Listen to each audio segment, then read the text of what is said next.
Bienvenue à vous qui écoutez le podcast J'ai un truc à te montrer pour cet épisode dédié à Sorry Baby, le premier film réalisé, écrit et interprété par Eva Victor. Sorti en 2025 et distribué par le studio A24, le film aborde les thématiques de la guérison après un trauma et de l'amitié qui permet de le surmonter. Pour parler de ce film, je reçois l'une de mes propres amitiés féminines qui m'a aidée à surmonter de nombreux traumas, Mo. Salut Mo. Salut. Merci d'être là aujourd'hui. Et avant de te demander ce que tu as pensé du film, je vais juste faire une toute petite intro. Oh my God! I made it! Do you miss me, even though you're married? So grown up. It's so grown up. School was like, Grad school. I like it here, though. are you sure? What are you up to this fine evening? I was wondering, do you have, like, stuff that makes a fire? Why do you need it? My friends and I were gonna make, like, hot dogs. Hot dog sounds good. I'm sorry, we only bought 2 hot dogs.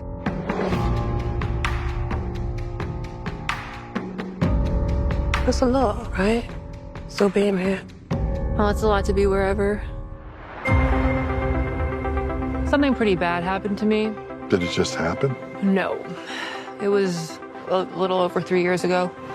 Well, that's not that much time. Donc déjà c'est une comédie dramatique avec Naomi Ackie qu'on a déjà vu dans Blink Twice, dont on a parlé dans l'épisode 11 du podcast. Eva Victor parle d'une histoire personnelle basée sur son propre vécu et elle raconte avoir écrit le film dont elle aurait eu besoin à ce moment-là. À l'origine, elle vient du monde des sketchs et de la comédie et elle s'est inspirée de films dramatiques pour l'écriture. Donc comme Zach Cregger, le réalisateur de Weapons, elle a fait une transition de code de comédie jusqu'à un autre genre. Et en fait, si je dis ça pour Zach Cregger, c'est parce qu'on en reparlera plus tard du parallèle entre les deux cinéastes.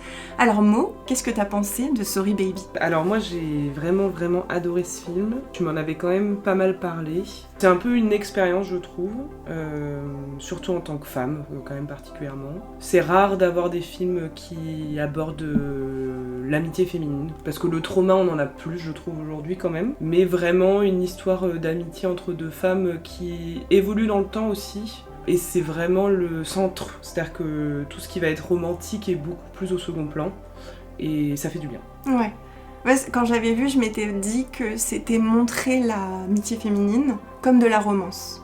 Ouais, complètement. Oui, c'est vrai. Avec la notion d'intimité, cette intimité particulière.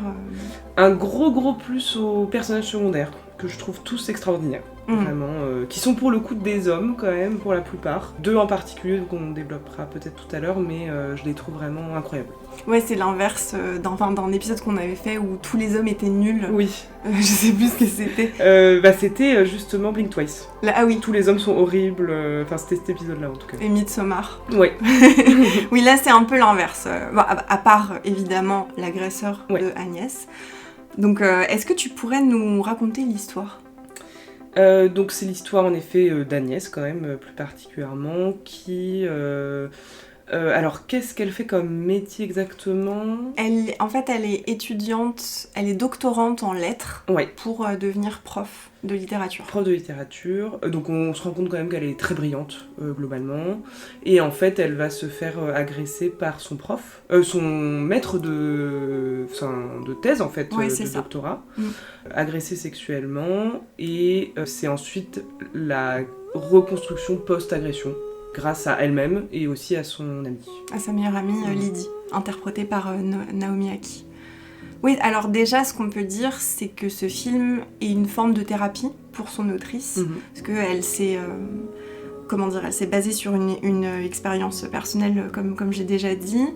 Et ce qui est intéressant, c'est que dans le récit, c'est fragmenté de manière non linéaire. L'introduction du film, qui se passe 4 ans après l'événement, et après tu vas avoir des scènes du film qui montrent les années qui se sont succédées, mais toi en tant que spectateur tu es un peu perdu parce que la manière dont le film est découpé, c'est l'année avec The Bad Thing, l'année avec le sandwich, et en fait t'as l'impression que c'est un petit peu flou quand tu vois le film, t'es un peu perdu. En tout cas je sais pas si ça t'a fait ça. Bah, c'est vrai qu'en reconstruisant, il est chronologique dans ma tête, mais non. C'est vrai que quand tu le regardes, pas du tout, mais c'est assez bien fait pour qu'après coup, tu sois pas perdu dans le récit, je trouve. C'est un film qui est léger et drôle. La première scène, il y a vraiment des dialogues, enfin vraiment tu te marres, donc tu vois l'influence des comédies sur l'autrice, la manière dont elle a écrit les dialogues. T'as vraiment des blagues, enfin on en parlera peut-être un peu plus loin, tout en étant profond et sensible. Oui. Oui, ça c'est sûr. Parce que, est-ce que t'avais vu des comédies d'elle avant ?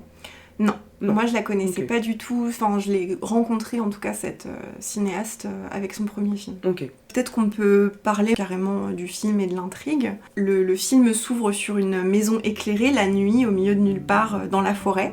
Donc déjà t'as vraiment cette première image qui t'évoque l'isolement et les lieux où vont se dérouler l'intrigue. Oui, ça va beaucoup circuler autour de maisons vues de l'extérieur. C'est quelque chose qui revient, en tout cas thématiquement dans le récit. Et tout de suite, on a les retrouvailles entre ces deux amies, donc Lydie et Agnès. Et là, d'un coup, en fait, tu as de la chaleur et de la joie. Alors que tu étais dehors, ça se passe beaucoup l'hiver dans le film.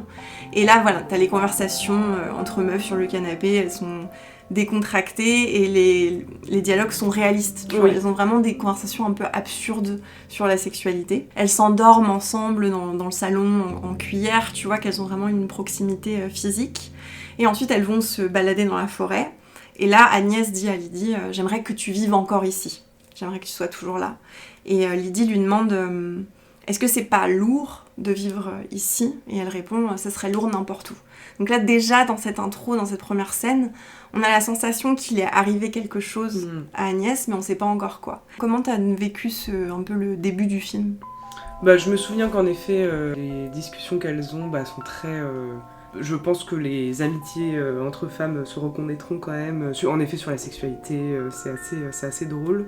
Et dans leur dynamique, mais dans le film, t'as un peu cette sensation que Lydie, elle est dans le mouvement de la vie, quoi. Enfin, elle avance, voilà. Et que Agnès, elle représente un peu l'immobilité du trauma, quoi. Ça bouge plus. Mais c'est pas négatif à ce moment-là. Ça bouge plus parce qu'elle a besoin pour l'instant que ça bouge plus. Et elles se comprennent, il n'y a pas de jugement entre elles, c'est hyper bienveillant vite. Tu les aimes très vite. Je trouve que tu t'attaches très vite à elles dans l'intro. Le lien entre les interprètes, en fait, est suffisamment réussi pour que tu crois à cette relation. Oui, complètement. Ouais. T'as l'impression que les actrices, elles sont amies, en fait, je trouve. Tu te dis, ouais, c'est vrai, c'est sûr. Il y a un peu un truc authentique. En fait, voilà, dans cette première scène, t'as un contraste entre la froideur de l'hiver et la chaleur de leurs liens et de leurs échanges. Et comme tu le disais, Lydie va annoncer à Agnès qu'elle est enceinte. Et d'ailleurs, Agnès, elle réagit d'une manière... elle a des réactions un peu enfantines.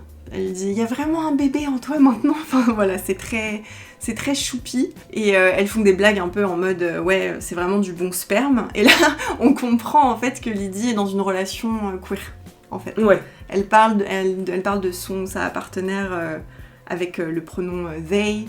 Et ça fait aussi du bien que voilà, ce soit pas encore un cliché de couple hétérosexuel. Ouais, complètement. Et puis, parce que à la fois tu sens qu'elle vit un truc très dur, enfin, ça se sent, la lourdeur d'Agnès, tu la ressens, et en même temps qu'elle est sincèrement contente pour son amie. Il n'y a pas de mauvaise projection. Même quand elle lui dit j'aimerais que tu vives là, c'est pas du contrôle. Non. C'est un spontané, mais qu'elle est quand même heureuse pour elle. Enfin, je trouve que c'est assez bien fait dans ce sens-là. C'est positif plutôt leurs échanges. Comme on le disait, Lydie donc, est à la fois enceinte et elle a déménagé à New York. Comme ce que tu disais, elle a avancé dans sa vie. Elle passe des étapes un peu de l'âge adulte. Elles vont se retrouver dans un dîner avec les anciens étudiants de leur doctorat. Et elles vont parler d'une des meufs avec qui elles ont étudié, qui s'appelle Natacha. Et elle dit, c'est un peu une personne malpolie. Je sais pas si tu te rappelles de cette scène de dîner. Ouais, c'est les premiers malaises et puis t'as envie de la défendre en fait très vite parce qu'elle est... Ouais, cette scène de dîner, elle est hyper dure au début à regarder, je trouve. Puis c'est très dans la représentation. Tu imagines les retrouvailles de la fac avec notamment des gens que t'as détestés, dont Natacha, qui est détestable. Enfin voilà, c'est vraiment... ce malaise-là, on a pu le vivre, je pense, tous. T'as pas envie d'être là, en fait. C'est awkward. Ouais. C'est gênant. Et en fait, à ce moment-là, eux, ils parlent de leur souffrance en tant qu'étudiants. Et en fait, Natacha fait une réflexion parce que Agnès a obtenu justement un poste de titulaire, c'est la plus jeune depuis 50 ans.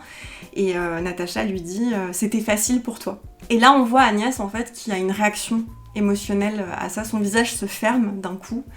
Et Lydie qui se met en position défensive. Mais c'est encore, voilà, un moyen de montrer qu'il y a quelque chose de profond sous la surface, mais sur lequel on ne peut pas encore mettre le doigt. Ce que je me suis dit à ce moment-là, par contre, c'est que elle lui tient la main, Lydie, sous la table, en fait. Elle est là, physiquement, il y a quelque chose où, en effet, elle est vraiment présente. J'aurais attendu une défense plus en colère. Ouais. Il manquait trop de colère pour moi. Enfin, Ce film, un peu. Ouais. Mais en tout cas, cette scène-là particulièrement, elle l'envoie bouler, quoi. Mais d'ailleurs, elle lui fait une réflexion acerbe, parce que d'ailleurs, Agnès se lève. Mais c'est vrai qu'elle a pas tout de suite un mouvement de ferme ta gueule. Ouais, complètement. Elle est quand même dans la représentation aussi, et de faire bien, tu vois. Et là, j'aurais envie qu'elle envoie valser la table, mais ça, c'est mes propres... voilà.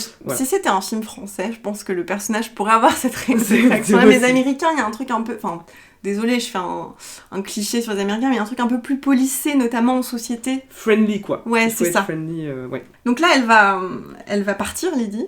Et avant de partir, elle lui dit « Ne meurs pas, Agnès ». Et c'est là que Agnès dit « Franchement, si j'avais dû me suicider, je l'aurais fait l'année dernière, ou l'année d'avant, ou l'année d'encore avant ». Et voilà, moi j'ai retrouvé ce petit truc que j'aime bien dans le cinéma, c'est quand on parle d'idéation suicidaire, mais pas... Enfin, comment dire, c'est à la fois sérieux, comme va le montrer le film, et à la fois c'est quelque chose dont on parle. C'est réel et on peut rigoler dessus, mais c'est... Tu vois. Et c'est pas tout le monde, enfin là je peux pas généraliser, mais dans mon vécu plutôt personnel pour le coup, les gens qui ont des grosses idéations suicidaires vont beaucoup faire ça, c'est-à-dire que ça a beaucoup passé par l'humour, mais que c'est vrai quand même, enfin, je trouve... Donc c'est à la fois je dis que c'est vrai, et en même temps je mets de l'humour pour que ce soit un peu plus facile.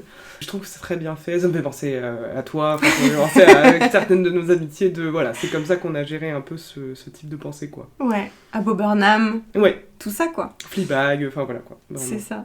Elle lui dit avant de partir, reste en vie. Voilà, on perçoit cette inquiétude à peine voilée de Lydie de la laisser seule ici, de repartir chez elle. Et là, tu comprends, enfin moi en tout cas, c'est comme ça que j'ai un peu interprété ces moments-là. Ça la maintient en vie, Agnès, en fait. C'est ça qui la maintient en vie. C'est ce lien-là. Oui, parce que sinon, je me souviens m'être beaucoup dit, il n'y a pas de famille. Ça n'existe pas dans ce film, alors on en reparlera peut-être plus tard, mais en effet, du coup, c'est le seul lien sécure, inconditionnel qu'elle ait. Donc, en effet, sur le coup, c'est ce qui la maintient en vie. Et après, il y a d'autres choses qui vont se développer, mais ça en fait partie, quoi. On voit d'ailleurs à ce moment-là qu'elle a un chat. C'est juste un petit... Voilà. Et là, tout d'un coup, Agnès se retrouve seule. Et on entre dans une mise en scène qui est un peu plus inquiétante, où elle entend les bruits dans la maison. C'est beaucoup dans le noir. Il y a des ombres. Elle verrouille la porte dans un plan fixe. On est presque dans un registre de thriller. Il y a quelque chose, une inquiétude qui est en fond, diffuse, qui part jamais vraiment. Et... quand elle est seule, elle y est confrontée, et avec Lydie, elle l'oublie pendant quelques jours. Voilà, comment on met en scène le trauma ? Selon Eva Victor, de manière très subtile et très progressive. C'est là qu'on arrive à une des premières parties avec des mots, c'est « The year with the bad thing », donc l'année avec la chose mauvaise, enfin je saurais pas trop comment le traduire. Mais en fait c'est intéressant parce que ça fait écho à une autre scène où elle dit « That's the thing », mais bon. On va parler de ce qui se passe dans cette partie. Donc à ce moment-là, elles sont encore en études. On comprend que c'est un flashback plusieurs années plus tôt. Et ça commence vraiment de manière humoristique. C'est Lydie qui pète un câble sur sa thèse et qui dit « Putain, je peux pas croire que j'ai passé 2 ans à écrire sur un mec » parce qu'elle fait une thèse sur Ted Hughes. Et on rencontre le prof qui encadre la thèse, donc son mentor à Agnès, Preston Decker. Lydie la questionne sur sa relation avec le prof et elle lui demande à Agnès si elle est attirée par lui. Est-ce que tu te rappelles de la réponse d'Agnès à ce moment-là ? Elle est choquée. Dans ma tête, elle dit non, pas du tout. Enfin, il y a quelque chose où elle est surprise de la question, presque. C'est ça que je me souviens, en tout cas. Parce que Lydie dit « Ah bon, c'est vrai ?» Parce que t'imagines que Preston Decker est plutôt beau gosse. Enfin, tu vois, il y a un truc un peu comme ça. Et en fait, ce que dit Agnès, c'est qu'elle est, absolument pas, ça lui ferait pas plaisir, ça la mettrait mal à l'aise, elle dirait non. Et elle dit, en fait, est-ce que tu penses que c'est pour ça qu'il me fait autant de compliments, qui me valorise autant ? Est-ce que tu penses que c'est parce qu'il est intéressé par moi sexuellement ? Enfin, moi, j'aimerais croire qu'il pense vraiment tout ce qu'il me dit. Parce qu'elle l'admire beaucoup, en termes intellectuels, enfin vraiment il y a quelque chose où elle l'admire énormément. Moi j'ai noté quelques ambivalences à ce moment-là, mais on n'était pas d'accord sur la potentielle attirance qu'elle avait quand même, en fait, sans que ce soit... Mais verbalement, en effet, elle dit ça, et que par contre il y a une énorme connexion intellectuelle entre eux, qu'elle ressent beaucoup... Bah ça c'est montré dans une autre scène, donc là où on les voit tous les deux dans le bureau. D'ailleurs on a appris dans la première partie qu'il y avait un bureau qui appartenait à quelqu'un et que en fait elle disait mais pourquoi t'es encore dans ce bureau, et elle dit il a une belle lumière, je vois pourquoi il l'appréciait. Donc il y a quand même, comme je disais, ça circule autour des lieux dans ce film, des lieux précis. Et en fait ils sont dans le bureau de ce prof et ils ont cette connexion intellectuelle dont tu parlais, et vraiment elle lui transmet son admiration pour son œuvre. Et à ce moment-là, il doit noter sa thèse, il doit lui faire un retour, et il dit ma femme m'appelle, il faut que je m'occupe de notre fils. Il dit elle est juriste, ma femme, enfin bref, un truc un peu lunaire. Il s'en va et il dit on refera ça plus tard. En fait, on réévaluera la thèse plus tard. Et c'est ce qu'il fait en fait finalement. Il l'a fait venir chez lui. Donc ça, c'est encore un autre jour où elle se rend à son bureau, elle reçoit le message du prof, et en fait, là, on ne suit ses pas. Elle sort de l'université, elle marche 5 minutes jusqu'à la maison du prof. Et là, vraiment, on a ce plan, en fait, large sur la maison. On la voit rentrer dans la maison. Et là, c'est une mise en scène silencieuse. C'est vraiment un plan fixe, assez glaçant, où on va voir vraiment la journée passer. Puis le soleil se coucher, puis la nuit avancer. Comment t'as vécu, toi, ce moment qui dure quand même assez longtemps ? Bah déjà, je trouve ça prodigieusement fait, comme scène d'agression, en fait. C'est-à-dire que... Alors, j'ai toujours ces questions un peu de... Est-ce que tout le monde capte ? Je pense que oui, parce que je pense que la mise en scène est assez bien faite pour ça. Mais je me suis posé la question, de me dire, est-ce que nous, on capte, ou est-ce que tout le monde capte, en fait, que là, c'est ce qui est en train de se passer ? L'immobilisme, encore une fois, hein, le fait que ça bouge pas, que c'est long, que t'as envie qu'elle sorte. T'attends qu'elle sorte, en fait. Tu te dis quand est-ce qu'elle va sortir, et la nuit tombe, et tu te dis bon. Donc t'es dans une espèce de pression, quoi, et d'une lenteur qui est difficile à supporter, mais je trouve que c'est génial comme idée, par contre. L'idée est incroyable. Moi, je suis assez reconnaissante envers cette scène. J'ai horreur, personnellement, des scènes d'agression sexuelle ou de viol au cinéma. Et il y en a beaucoup, beaucoup, beaucoup, beaucoup. On regorge de ces images, c'est quelque chose qui a été beaucoup fantasmé, on en parlait dans le Rape and Revenge. Et je trouve qu'elle réussit ce pari de parler de viol, d'agression sexuelle, en tout cas de l'évoquer, sans que ce soit traumatique pour le spectateur. Ça avait été un peu le too much, je crois pour nous, mais je vais parler à mon nom, de Blink Twice. Oui, complètement. De cette scène qui était pour moi trop, elle servait à rien dans ma tête, et que toute la façon dont le trauma était montré suffisait. Et j'ai trouvé ça dommage, que ce soit aussi explicite. Donc c'est vrai qu'il y a quelque chose où tu comprends très bien ce qui est en train de se passer, il n'y a pas besoin. Et c'est très bien fait. Donc ouais. Moi, ça m'a fait penser à Jonathan Glazer et son film La zone d'intérêt, qui se passe dans la maison attenante au camp de concentration pendant la Deuxième Guerre mondiale. Et en fait, c'est vraiment le hors-champ. C'est-à-dire que tu ne vois jamais l'intérieur des camps. En revanche, le réalisateur va te faire ressentir ce qui s'y passe à travers d'autres procédés, et notamment le sound design, les effets sonores.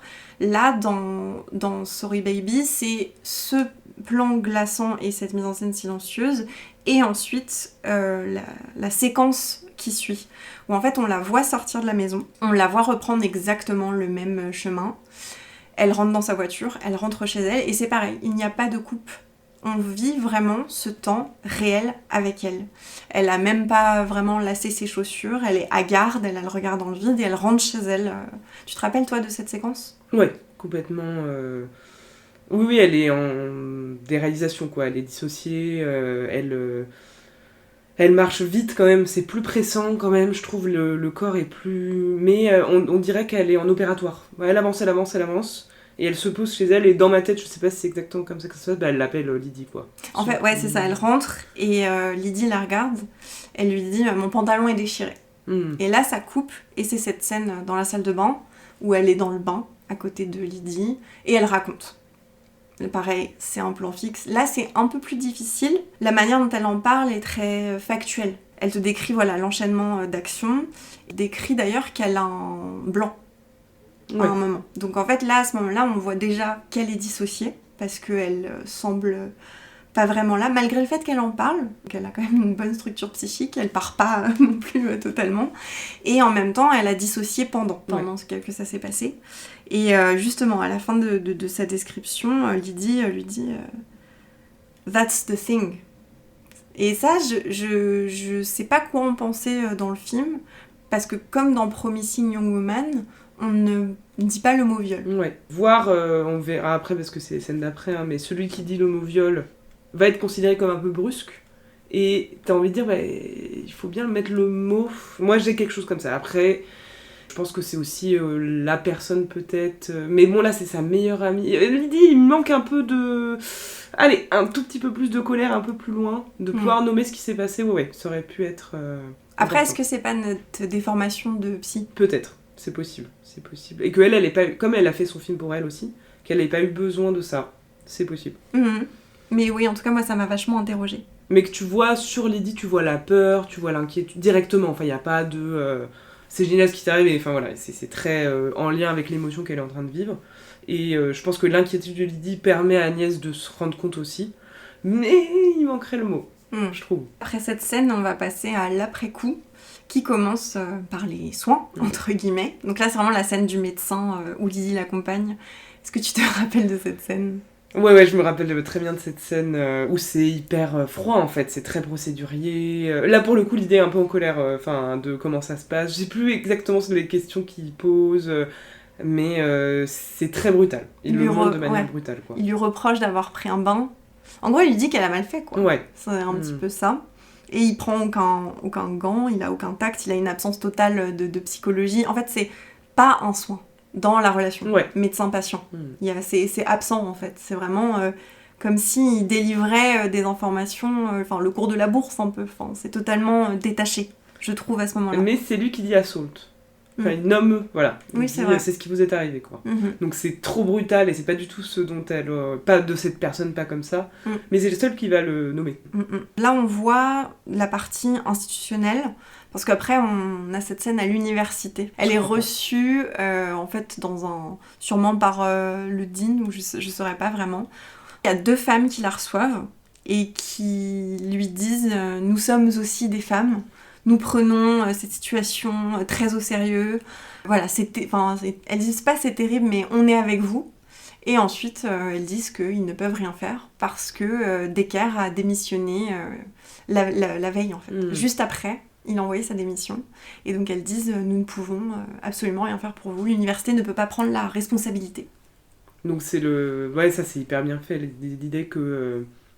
tout est semblant, quoi. Elles font semblant de le prendre de manière grave. Je pense qu'elles sont hyper soulagées qu'il ait démissionné. Enfin, vraiment, c'est la froideur et ces femmes soumises à la culture du viol, au patriarcat, malgré tout, quoi, qui ont plus de sororité. C'est l'inverse de la relation avec Lydie, pour le coup.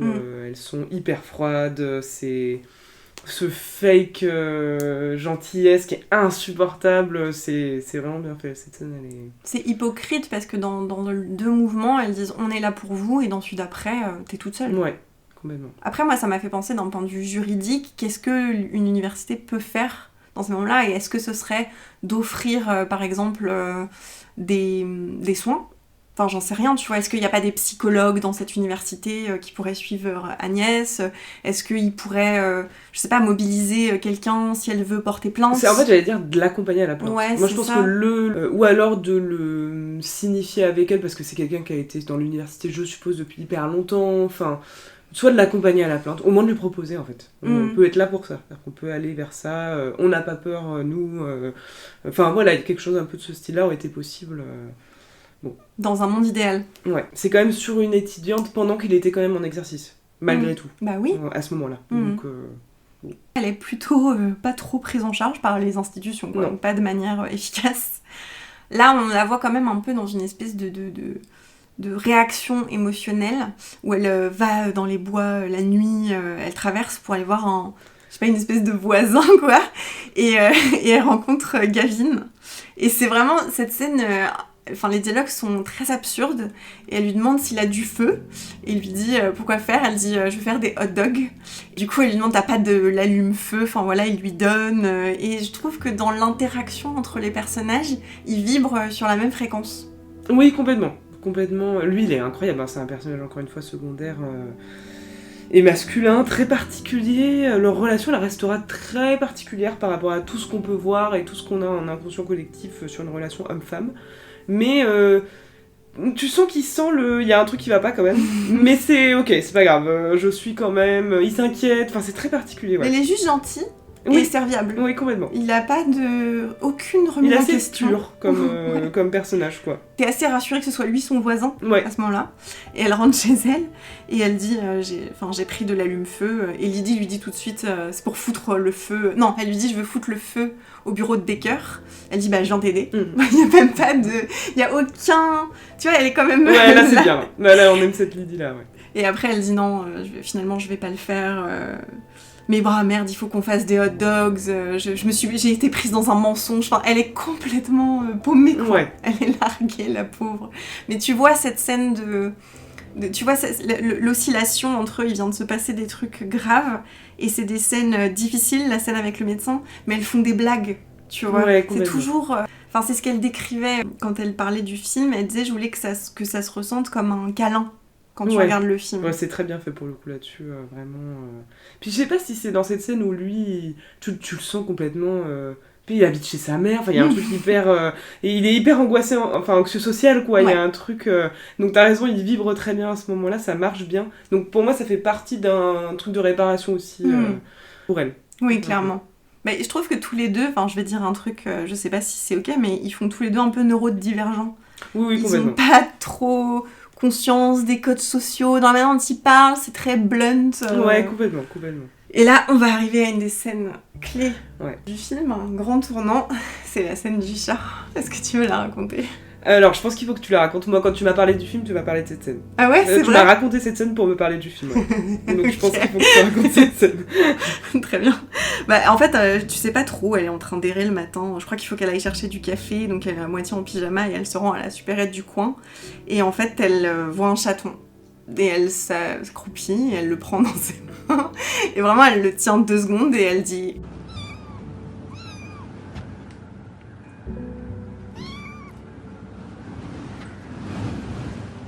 Hi. Okay, I'm going to get coffee. You want me to pick you up? Well, fuck. This is really nice. Guess, yep, I love you. I love you. Et ça, enfin, c'est chaud de se dire, c'est montré au cinéma. C'est ça, on l'a vécu, quoi. Il y a quelque chose de... C'est incroyable que ce soit montré comme ça. J'ai trouvé ça fou. Voilà, en plus c'est une scène trop mignonne où elle le cache dans sa veste pour aller lui chercher de la pâtée au magasin et la dame lui dit vous avez un chat dans votre veste? Elle fait non, pas du tout. Et elle rentre chez elle et elle montre le chat à Lydie. Elle dit have a cat now. Et elle dit whatever you need, quoi que ce soit dont tu as besoin. Acceptation totale. Voilà, c'est la première année, c'est le gros morceau du film. Ensuite on va passer à The Year with the Questions. Et donc là c'est une scène avec laquelle j'avais eu un peu de mal la première fois que je l'avais vue, mais parce que je pense que c'est totalement le but. Beaucoup de malaise, c'est la scène où elle est au tribunal, où en fait elle est choisie pour être jury dans un procès quelconque. Franchement la scène, je crois qu'elle dure 10 minutes, mais ressenti 20. Ouais, je l'avais oublié. Enfin, je pense que je l'ai refoulé cette scène. C'est vrai. Parce que c'est un peu lunaire quand même, comme moment très particulier. D'abord elle remplit un formulaire. Et c'est là que, en fait, sur les cases, elle coche... en fait, il y a male et female, et elle coche un point entre les deux, et elle met une flèche qui va de l'un à l'autre. Et encore une fois, c'est très subtil, c'est comme Lydie avec Fran. C'est des petites incises de... en fait, tu regardes du cinéma queer. Ouais. Et j'aime bien ça. J'aime bien juste... En fait, On n'en fait pas tout un plat, le personnage est juste non-binaire et c'est montré de cette manière-là et ils n'ont pas de quoi être reconnus institutionnellement. Voilà, c'est tout simple. En fait, après, elle est reçue, ils sont sélectionnés, elle est reçue devant, je sais pas, j'imagine une des avocates ou des juges du procès, qui dit, enfin du futur procès, qui dit « Est-ce que vous avez subi un crime ?» Et là, en fait, Agnès dit c'est juste mon pire cauchemar, en fait, d'être dans cette situation. J'ai pas envie d'en parler devant vous. » Et c'est assez intéressant parce que dans les dialogues, ils lui disent « Est-ce que vous avez porté plainte ?» Et ils lui demandent pas exactement quel est le crime qu'elle a subi. Et elle dit non parce que pour le moment, c'est quelqu'un qui fait ces choses-là. Et ça serait quelqu'un qui fait ces choses-là en prison. Tu te demandes pourquoi ça arrive là. C'est ça qui est bien avec ce film, c'est qu'ils vont pas te tenir par la main là-dessus. Non. C'est juste... dans le process, elle a eu besoin de ça. Et ouais. Parce qu'ils sont tirés au sort aux États-Unis. Ouais. Jury. Donc en fait, elle a pas choisi d'être là, c'est juste elle fait son devoir citoyen, elle y va, et elle arrive à trouver un moyen de s'extirper de cette situation, mais qui serait probablement traumatique, je pense. Oui, complètement. Là, d'ailleurs, elle est en trauma, quoi. C'est la 2e année. Ensuite, on a la The Year with the Good Sandwich. Et là, c'est incroyable. C'est une séquence. Elle fait une attaque de panique suite à une conversation avec Natacha. Voilà, la fameuse qui lui a fait cette réflexion. À ce moment-là, elle est prof, justement, elle a réussi à être prof, elle est plus étudiante. Et en fait, elle la regarde à travers la salle de classe et les étudiants disent la dame bizarre est de retour. Et elle a une conversation avec elle dans le bureau et elle apprend qu'elle a eu une relation sexuelle avec Decker. Donc, elle est trigger, elle a une attaque de panique. Et ensuite, elle s'arrête. Et là, il y a un mec qui vient taper à sa fenêtre. Tu te rappelles de cette scène ? Ah, c'est ma scène préférée, moi. C'est ma scène préférée, c'est mon personnage secondaire préféré. Il la voit avoir une attaque de panique. Où là, t'as un petit côté, c'est pas hyper réaliste dans le sens où il fait que tout bien. C'est-à-dire il prend soin d'elle, il la calme, il finit par la sortir de la voiture, en fait, il s'assoit à côté et ils mangent un sandwich ensemble. Enfin, c'est ça le... Et tout ce qu'il dit est incroyable. Ah, moi, ça m'a guéri cette scène. Ouais. Je la trouve exceptionnelle. Elle est vraiment folle. Et en fait, le premier truc qu'il fait, c'est qu'il lui fait faire des exercices. Ouais. En fait, il dit mon fils en fait tout le temps. Donc breathe with me. C'est trop mignon quand il fait de la sophro comme ça sur le parking. Et c'est lui qui a le shop de sandwich. Il lui demande qu'est-ce qui t'est arrivé. Enfin, elle lui dit qu'il lui est arrivé quelque chose de grave. Vous êtes pas sûr que c'est grave? Elle dit si parce que quand j'en parle, je vois la réaction des gens et je vois qu'ils ont peur pour moi. Parfois, je ressens tout à la fois. Enfin, je le ressens dans mon corps. Donc là, en fait, elle parle de reviviscence traumatique. Ça, c'est un truc où, en fait, la personne va avoir des flashbacks émotionnels ou physiques du trauma. Il lui demande « Are you okay in your house ?» Est-ce que vous vous sentez en sécurité chez vous ? Et elle répond « I have a cat ». Et puis pour moi, j'ai peut-être un faux souvenir, mais pour moi, elle minimise un peu la gravité justement, où elle dit ça fait longtemps, un truc comme ça. Ouais. Et il lui dit... 2 ans, c'est rien. Exactement. Et enfin, ouais, moi il m'a fait trop de bien, je suis émue, rien que... Il m'a fait trop de bien. C'est-à-dire que... Non, en fait, ça fait pas longtemps, et c'est normal, quoi, la réaction...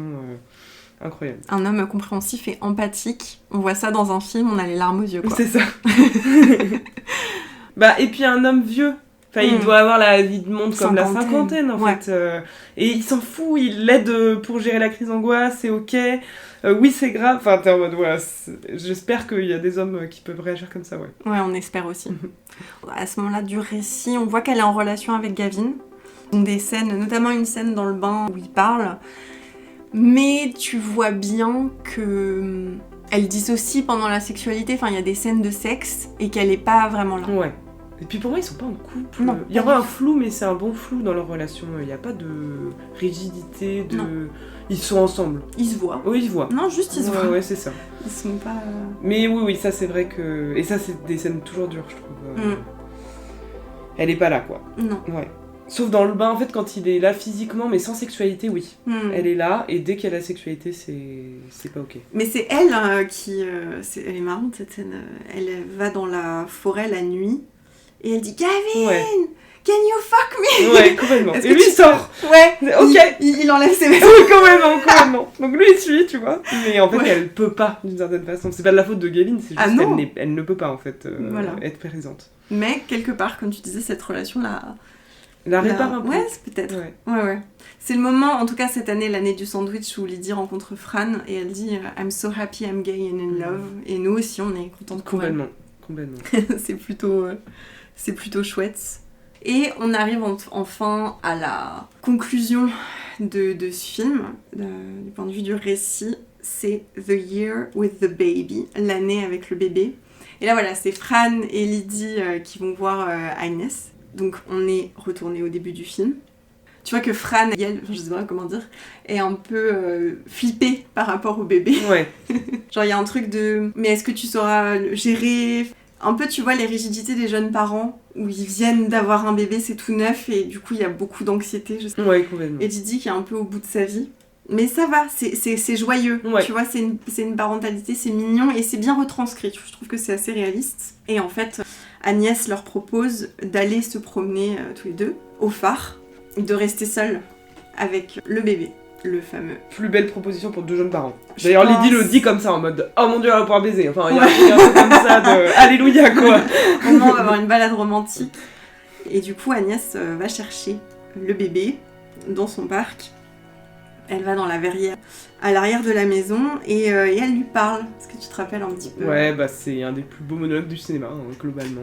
Donc, elle lui dit, tu le diras mieux après, mais en gros, ça va être dur. La vie va être compliquée, tu vas vivre des choses difficiles. Mais je serai toujours là. Enfin, je pourrais écouter tout, je peux tout entendre, je peux tout prendre. Et on a pleuré. Enfin, je pense que tu avais pleuré déjà la première fois, j'imagine. Ouais. Moi, j'ai pleuré quand je l'ai vu. Ouais, pour moi, c'est un des plus beaux monologues du cinéma là-dessus. Ouais. C'est assez fou, je suis d'accord. Moi, cette scène, la première fois que je l'ai vue, j'ai eu un truc un peu comme avec Inside, j'aurais pu écrire cette scène. Ouais. Parce que c'est quelque chose qui m'a beaucoup traversée dans ma vie, dans le sens où moi, je veux pas d'enfant, mais que si les personnes autour de moi faisaient un enfant, je dirais la même chose. En fait, moi, cette scène, elle me bouleverse parce qu'elle me renvoie à une tristesse très personnelle de l'inévitabilité de la souffrance dans l'existence et dans l'expérience humaine. Et ce film parle de violence sexuelle et de, malheureusement, quelque part, du fait que tu ne peux absolument pas garantir, voire il faut que tu acceptes, que si tu fais un nouvel humain, il ou elle va être exposé à des violences sexuelles. Ah, des violences tout court, d'ailleurs. À la souffrance, quoi. Vraiment, c'est global, je trouve. Puis il y a un truc très existentiel. Là, tu sens la mélancolie inhérente. Alors, soit qu'elle avait avant, d'ailleurs, parce que nous, on la connaît pas bien avant. En tout cas, depuis le trauma, c'est sûr, les idées passives de mort ou partiront jamais. Elle guérira complètement jamais, parce que personne, en fait, c'est comme ça, là-dessus. Même si elle est contente pour son amie, que ça redonne un peu d'espoir, etc. Et de dire, toi peut-être aussi, et je serai là. Et c'est le plus beau cadeau que tu puisses faire, je trouve, à un être qui vient d'arriver, quoi. Ouais, parce que je pense qu'il y a un peu t'es conscient de ça, quand ça t'est arrivé aussi. Enfin, je sais pas comment dire. Ouais. En tout cas, elle l'a bien intellectualisé. Ce qui est incroyable pour cet enfant, vu que sa mère non, qu'elle pourra lui apporter plein de choses, mais pas ça. Et du coup, ça sera vraiment important d'avoir quelqu'un qui l'a connu, quoi. Ouais. C'est terrible. Mais ouais, moi j'ai eu du mal à m'en remettre de cette scène parce qu'il y a quelque chose de pur dans ce dialogue. Ah, moi je suis heureuse qu'elle existe. Ouais. Vraiment, je suis très reconnaissante. C'est comme la scène du sandwich. Je suis hyper reconnaissante que cette scène existe. Ça m'a fait du bien. Ça a fait beaucoup de bien. Ouais. En fait, ça montre la douceur du film. Ouais. C'est enveloppant, malgré le fait que ça se passe toujours en hiver, que ce soit beaucoup de tons froids. Et bah t'as cette espèce de légèreté un peu cotonneuse que tu retrouves dans les dialogues et dans les relations entre les personnages. Ouais. L'humour aussi, mais l'humour guérit beaucoup, hein, donc vraiment ça traverse le film. La question de l'humour dans la souffrance. Ouais. Et ça c'est très... Ah, encore une fois, je pense que c'est perso, mais je relate énormément, je trouve que ça... Heureusement que l'humour, on arrive à en faire dans ces moments-là quand même... sans que ce soit minimisant. Moins dans le... En fait, on lui dit merci, là. Hein. Ouais, globalement, c'est ce qui est en train de se passer, quoi. Ouais. On n'a pas grand-chose à... T'as qu'à regarder le film, en fait. Ouais, je trouve qu'il y a un truc de... Ouais, on lui dit merci, quoi. Ok, donc on était sur cette dernière scène. Ouais, est-ce que t'as des choses à rajouter sur la structure du film ? Pas spécialement, je trouve que c'est un peu ce qu'on disait en off, c'est-à-dire que... Moi, je suis très reconnaissante de ce film. Je trouve que allez le voir en fait. Enfin, il n'y a pas tant besoin de suranalyser ou d'aller voir, de chercher les creux par exemple. Je trouve que ça sert à rien dans ce film. Qu'est-ce qui se passe entre ou j'en sais rien, là on n'a pas bien compris. En fait c'est pas grave, c'est vraiment une expérience émotionnelle beaucoup plus. Lâcher prise. Complètement. Et pour ceux qui connaissent pas du tout le trauma, c'est une très bonne manière de le montrer. Et un très bel hommage aux amitiés féminines. C'est vrai. Donc merci quoi. C'est génial là-dessus. Oui, je voulais peut-être revenir moi sur le parallèle avec le cinéma de Zach Cregger, ou en tout cas le film de Zach Cregger évanoui, parce que dans les deux cas, ça parle quand même de trauma, les deux films, et c'est sur une structure non linéaire. Et c'est intéressant parce que j'ai écouté un podcast anglophone d'une personne qui a interviewé Eva Victor et qui faisait beaucoup de parallèles entre Évanoui et Sorry Baby, et c'était quelque chose auquel j'avais pas du tout pensé moi de base. C'est vrai que le trauma n'est pas linéaire. Donc le retour du trauma n'est pas linéaire, on ne peut pas expliquer pourquoi il y a des reviviscences à certains moments, la guérison ne l'est pas non plus, il y a des régressions, ça revient, ça repart. Enfin, en fait, dans le trauma, c'est tellement pas linéaire que ça aurait été bizarre que ce soit si chronologique que ça dans la manière de raconter, quoi. Ouais, c'est vrai. Peut-être qu'on peut faire un topo psychopatho sur le syndrome de stress post-traumatique, en tout cas tel qu'il est montré dans ce film. C'est vrai qu'on le voit souvent au cinéma, mais on le voit rarement de manière aussi sensible et fine. On va voir les troubles du sommeil, je sais pas si tu te rappelles de ces scènes-là. Pour moi, ça va avec les scènes de peur d'intrusion dans la maison, quoi. C'est ça, ouais. Exactement. C'est vraiment ces scènes où elle est seule chez elle la nuit et elle se lève, en fait, elle a cette forme d'agitation et en fait elle se sent observée depuis l'extérieur, donc elle va utiliser les pages de sa thèse pour les coller sur les fenêtres. Ah oui, c'est vrai. Pour pas se sentir observée de l'extérieur. On a l'hypervigilance, donc ça c'est pareil, elle se sent observée, c'est très difficile de dormir quand on a l'hypervigilance, on est conscient de tout sensoriellement autour de soi, tout le temps sur le qui-vive. Évidemment, t'as l'anxiété, l'angoisse et les attaques de panique, t'as les trois. C'est pas pour rien que ça s'appelle le stress post-traumatique. L'attaque de panique, on la voit dans la voiture avec le mec au sandwich. Tu la vois être trigger et tendue par Natacha au dîner au tout début du film. Et puis après, t'as les reviviscences. C'est ce qu'on disait tout à l'heure quand elle disait « je me souviens de moments de ça et je le sens dans mon corps ». La dépression, ça c'est montré avec les idées suicidaires. Et son corps. Ouais. Son visage, elle te montre la dépression même dans sa tête, je trouve, pour le coup. Oui, c'est cernes, tu le vois, la manière dont elle se déplace. Ouais. Elle a ce côté un peu hagard. Et puis il y a cette scène justement dans la baignoire où il parle avec Gavin. Ça, je sais pas si c'est attribuable à la dépression, parce que ça peut être attribuable à autre chose, où il lui demande comment elle se projette dans l'avenir, si elle se voit avoir des enfants un jour. Il y a toute cette conversation autour de la parentalité. Et elle lui dit « j'ai pas d'image de moi dans l'avenir. Je me vois pas ». Dans les questionnaires un peu de stress post-traumatique que moi je fais passer, il y a une partie sur l'idée que l'avenir est raccourci. En tout cas, il n'existe plus, ou il est flou, il est raccourci, donc si ça peut vraiment être en lien, je trouve. Et pareil, très bien montré la dissociation. Ouais. Elle est souvent montrée, la dissociation, dans le film. Juste après déjà.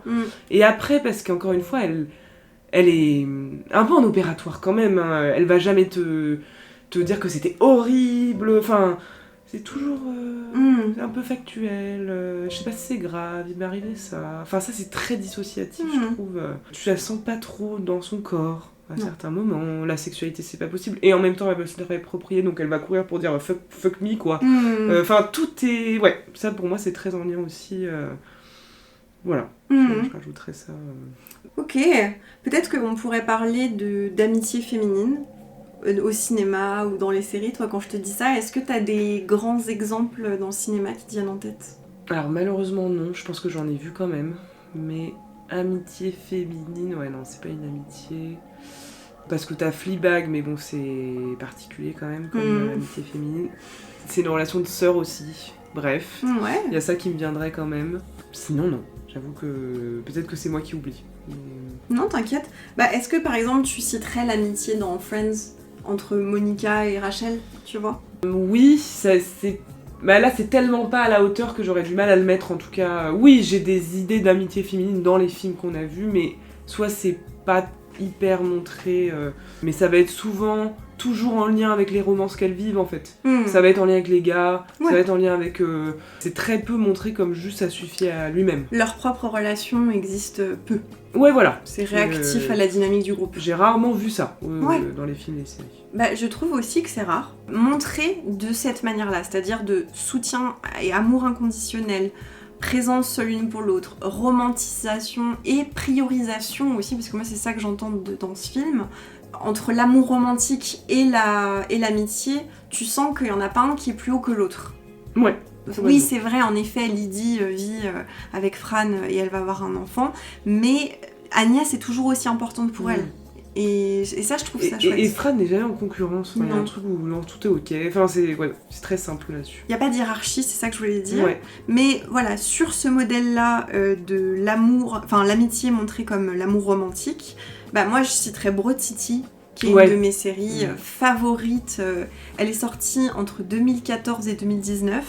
C'est une série de Ilana Glazer et Abby Jacobson. C'est une série humoristique, complètement perchée. Vraiment comédie à balle. Au cœur de ça, c'est leur relation. Et c'est leur amitié, l'amour qu'elles se portent et leurs aventures complètement folles. Il y a aussi le film que je t'avais montré avec toujours Ilana Glazer et Michel Buteau, Babes, sorti en 2024. Oui, complètement. Où, voilà, incroyable. La première en fait qui accouche au début du film. Très bon exemple. Ça ressemble, d'ailleurs, vraiment. Mais en plus, elle s'embrouille dans le film, contrairement à là, dans Sorry Baby, où il n'y a pas d'embrouille entre amis. Voilà, en fait, je sais pas comment dire, c'est pas des copines, c'est des amis, c'est des partenaires. Et c'est ça qu'il y a aussi dans Broad City, c'est... Ouais, c'est des âmes sœurs, enfin il y a un truc, il manque un mot en fait. C'est vrai. On aurait envie de dire, elles sont en couple. Et il manque un mot, je trouve, pour dire, oui, c'est pas des potes de lycée là, enfin il y a vraiment quelque chose... Babes, c'est un très bon exemple. En effet, ça m'avait fait la même chose de me dire, j'ai rarement vu ça au cinéma, des amitiés féminines montrées comme ça. Et c'est hyper drôle, sur la maternité, l'accouchement, la grossesse, vraiment il y a cette scène où elle vient d'accoucher et elle n'arrive pas à sortir le lait de ses seins, et elles prennent des champignons, parce qu'elles prennent beaucoup de drogue, et elles prennent des champignons, et en fait elle a un trip où ses seins commencent à lui parler et elle a le lait qui commence à jaillir de ses seins. Et en fait, ça me fait penser un peu aux comédies comme Bridesmaids, où tu vas avoir cet humour avec des femmes, avec des fluides, avec des trucs un peu dégueux, qui est d'habitude réservé aux hommes. Tu sais, d'habitude, c'est les hommes qui sont dégueux, quoi. C'est les hommes où il y a des blagues de caca ou des blagues sur le corporel. Et là, non, on rit de ce what the fuck complet que nos corps peuvent produire du lait, quoi, comme des vaches. Babe, c'est la première scène. La première scène, elle est déjà là-dedans, c'est incroyable. Moi, ça m'a... Elle est exceptionnelle, cette scène d'ouverture. Où elle accouche, elles sont au resto, et elle, en fait, elle commande tout. Au resto, et elle dit parce que la dernière fois j'ai mis 24 heures pour accoucher et tout, j'avais trop la dalle, c'est mort, parce que en fait elle commence à avoir des contractions quand elles sont au ciné et elle perd les os au ciné et elle est en mode non, ce siège est mouillé. Bref, c'est tellement drôle, et en fait elle commence vraiment à accoucher dans le resto et elle hurle et elle fait ce cri mais primal et tellement drôle. Merci en fait de faire des scènes d'accouchement comme ça, quoi. Ça fait du bien. Voilà, donc c'est un film de Pamela Adlon, regardez-le, c'est une pépite. Dans le même genre, il y a Insecure de Issa Rae, avec donc Issa Rae qui a été écrite par cette actrice et qui est avec Yvonne Orji. Cette série, elle a été diffusée par HBO entre 2016 et 2021, et pour le coup, c'est des femmes noires, donc c'est cool aussi de sortir de l'hégémonie de toujours des personnages blancs, parce que c'est ce qu'on cite pas mal, même si Michel Buteau est elle aussi racisée dans Babes. Alors, en parlant de personnages blancs, on va citer Girls de Lena Dunham, la série, pareil HBO, entre 2012 et 2017, où là, pour le coup, on avait reproché à Lena Dunham, c'est un groupe de potes, et elles sont toutes blanches et new-yorkaises. Et pareil, Big Little Lies de Jean-Marc Vallée et Andrea Arnold. Girls, c'est une série qui appartient au mouvement du mumblecore et qui, là, pour le coup, montre des amitiés féminines, mais catastrophiques. Ouais, c'est l'enfer, c'est le chaos. C'est terrible. Mais je trouve que c'est des relations toxiques, en fait, d'amitié. Mais comme des relations d'amitié toxiques peuvent l'être. Tout à fait, C'est ça rare existe en aussi. fait, il faut... Alors moi j'ai jamais réussi à finir Girls, enfin j'ai toujours un blocage, et j'aime beaucoup le début et je l'ai revu et j'aime beaucoup et à un moment j'arrête, je pense que c'est trop pour moi. Ouais. Mais je suis d'accord avec toi, ça existe en fait, donc c'est important de montrer Bah oui. des relations toxiques. Et puis c'est un peu... Mais là tout est toxique de toute façon. Ouais, dans Girls, y a rien. Les relations amoureuses elles sont toxiques aussi, enfin c'est l'enfer. Ouais, hein. non, vraiment. Mais c'est une série de comédie aussi, quoi. Complètement. Qui est pas mal. Big Little Lies, pour le coup, reprend le propos du viol. En fait, c'est une histoire chorale, en fait. Il y a Reese Witherspoon, Laura Dern, Nicole Kidman, Zoe Kravitz, Shailene Woodley, qui sont toutes ces femmes qui vivent dans cet endroit. Et en fait, c'est une série qui parle de sororité, de trauma aussi. La saison 1 était assez réussie à l'époque, donc j'avais vu quand même, c'était 2017, donc je sais pas si ça a bien vieilli. Ouais, j'ai pas vu du tout, hein, vraiment j'ai loupé complètement. Ouais, peut-être que ça te plairait, hein. Ouais. Faudrait que tu mates pour voir. Et je pensais aussi à Frances A de Noah Baumbach avec Greta Gerwig, que je t'ai montré, un film en noir et blanc, mais toi t'avais pas trop Non, aimé. j'ai pas accroché, je comprends l'intérêt, ça fait partie des films où je peux dire c'est un très bon film, mais ça m'a pas touché moi, quoi. Ouais. Voilà. Donc j'ai conscience que c'est un très bon film, mais je sais pas. C'est un peu un Fleabag, mais sans sexe. Ouais, peut-être. Ouais, c'est vrai, mais il faudrait peut-être que je le revoie. Mais c'est vrai que sur le coup, j'avais pas accroché. Le personnage joué par Greta Gerwig, elle est paumée. Pour moi, c'est le film de la vingtaine, quand t'es censé être considéré par le reste du monde comme une adulte, un peu comme dans Girls ou dans Insecure. Ouais. Ou même dans Broad City, sauf qu'en fait, t'es juste un Teletubbies avec une carte de crédit, quoi. Tu gères rien, enfin... Il y a toujours un rapport à l'addiction, enfin à la drogue dans ces... Ouais. La française, je m'en souviens pas, mais les autres, c'est clair. Oui, alors oui, Broad City, ça tourne beaucoup autour de la vis. Il y a un truc, ouais, on est paumé quand même, globalement. Ouais. Bah moi, il y a la manière la plus drôle dont on a parlé du cannabis de toute ma vie, c'est dans Broad City, c'est dans la saison 1, c'est... le moment où Ilana, elle apprend à Abby. En fait, Ilana, elle donne la weed à Abby. Parce que sinon, si Abby a de la weed, elle va tout fumer. Elle va tout fumer en l'espace d'une heure. Et c'est ce qu'on la voit faire d'ailleurs plus tard dans l'épisode où elle finit. Enfin, vraiment, elle est ravagée. Et pour se déplacer dans New York, en fait, elle met les pochons de bœuf dans son vagin. Elle dit « The vagina is nature's pocket ». Enfin voilà, et c'est... Je sais pas, moi ça me... Pareil, tu m'as raconté cette série par cette scène. Pour me demander de la regarder. Je sais pas, je vibe en fait avec ça. Voilà, écoute, est-ce que t'as des choses à rajouter sur Sorry Baby, les amitiés féminines? Bah je les remercie toutes, hein, vraiment, c'est quand même ce qui nous maintient en vie globalement, quoi, je dirais. En premier lieu, quoi. Vraiment dans l'existence. Tes amitiés aussi? Bah féminine, clairement, hein, je pense. Masculine, évidemment aussi, mais là, j'ai envie de parler de ça, quoi, plutôt.